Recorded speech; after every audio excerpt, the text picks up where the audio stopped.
Hello friends, welcome to Sanjay classes. Bharat के संवैधानिक विकास के क्रम में आज हम लोग देंगे मॉन्टेग्यू चेम्सफोर्ड सुधार 1919, भारत सरकार अधिनियम 1919, जिसे मॉन्टेग्यू चेम्सफोर्ड सुधार कहा जाता है।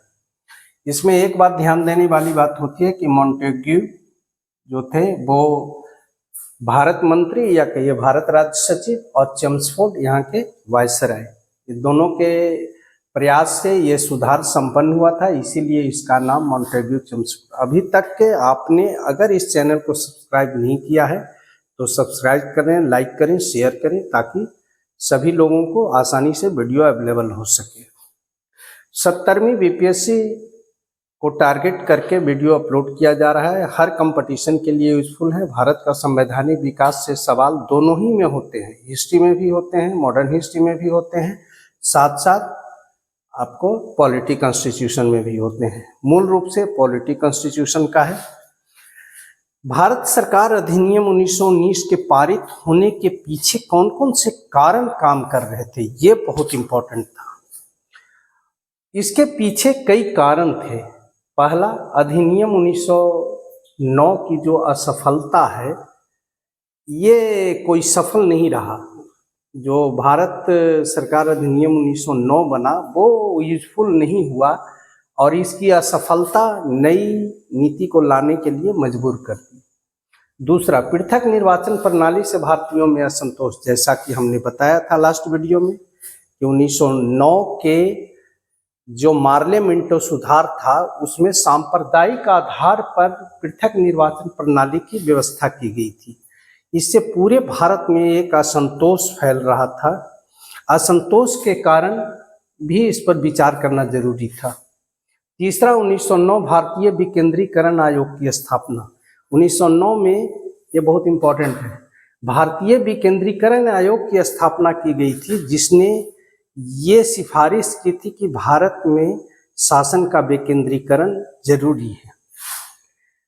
चौथा, 1911 में लॉर्ड हार्डिंग द्वारा बंगाल विभाजन का रद्द कर दिया जाना, जो सरकार के डिसीजन के खिलाफ था। 1911 राजधानी कलकत्ता से दिल्ली स्थानांतरण होना। फिर 1913 एनी बेसेंट द्वारा होम रूल लीग आंदोलन का प्रारंभ किया जाना, और 1916 कांग्रेस लीग समझौता, जो लखनऊ पैक्ट के नाम से जाना जाता है। ये सब का एक समेकित प्रभाव था जो 1919 में नए अधिनियम लाने के लिए बाध्य किया, और इसी के आलोक में 1919 में मॉन्टेग्यू भारत राज्य सचिव और चेम्सफोर्ड वायसराय के प्रयास से 1919 का भारत सरकार अधिनियम पारित किया गया। इसके मुख्य प्रावधान को देखें तो केंद्र में द्विसदनात्मक विधायिका की स्थापना की गई, यानी केंद्र में जैसे आज के दौर में होते हैं, ये बेस है संविधान का।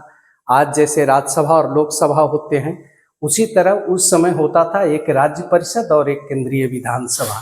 द्विसदनात्मक विधायिका की स्थापना की गई। राज्य परिषद में 60 सदस्य होते थे, जिसमें 26 गवर्नर जनरल द्वारा मनोनीत होते थे और 34 निर्वाचित होते थे। इसका कार्यकाल 5 वर्ष का होता था। जबकि केंद्रीय विधानसभा में टोटल 144 सदस्य होते थे, जिसमें 40 मनोनीत और 104 निर्वाचित होते थे। इसका कार्यकाल 3 वर्ष निर्धारित किया गया। ये बहुत ही इम्पोर्टेंट था। अब एक स्वरूप लेता जा रहा था एक संसद का, और जहां पर एक विकेंद्रीकरण का प्रभाव देखने को मिल रहा था। दूसरा है, प्रांतीय विधानसभा में सदस्यों की संख्या सब जगह बढ़ गई थी।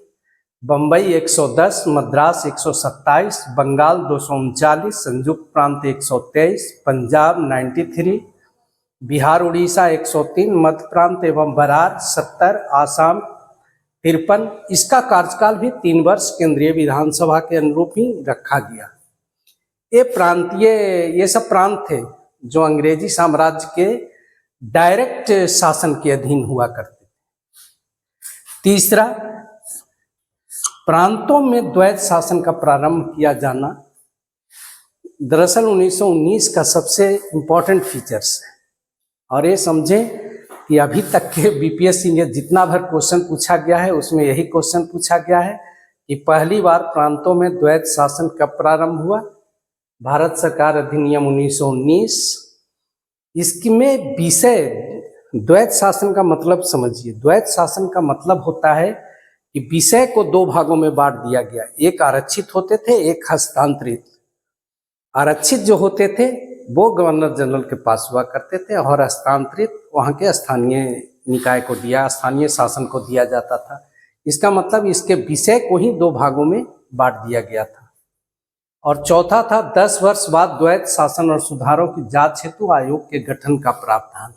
यानी 10 वर्ष के बाद इसका परीक्षण होगा, एक आयोग का गठन होगा जो इसकी जांच करेगा कि द्वैत शासन सफल रहा या फिर ये जो सुधार थे वो किस हद तक सफल हुआ। और आपको यहाँ पर ये बात बता देते हैं कि यही 10 वर्ष जो द्वैत शासन और सुधार की जांच हेतु जो आयोग के गठन का प्रावधान था, यही गठन 1927 में ही कर दिया गया था। जो 28 में आया भारत, उसे साइमन कमीशन के नाम से जाना जाता है। और साइमन गो बैक के नारे लगे, साइमन कमीशन का विरोध किया गया क्योंकि उसमें एक भी भारतीयों को सम्मिलित नहीं किया गया था। उसका साइमन के आयोग के विरोध का यही मेन कारण था कि एक भी भारतीय उसमें सम्मिलित नहीं थे। भारत में सुधार हो और भारतीय उसमें सम्मिलित न हो, ये भारतीयों को ठीक नहीं लग रहा था। इसलिए भारत सरकार के ने भारत इंडियन नेशनल कांग्रेस से लेकर के सभी राष्ट्रवादी जो थे वो इसके खिलाफ थे। उन्होंने इसके लिए आंदोलन चलाया। तो ये था हमारा मॉन्टेग्यू चेम्सफोर्ड सुधार 1919, जिसे भारत सरकार अधिनियम 1919 के नाम से जाना जाता है।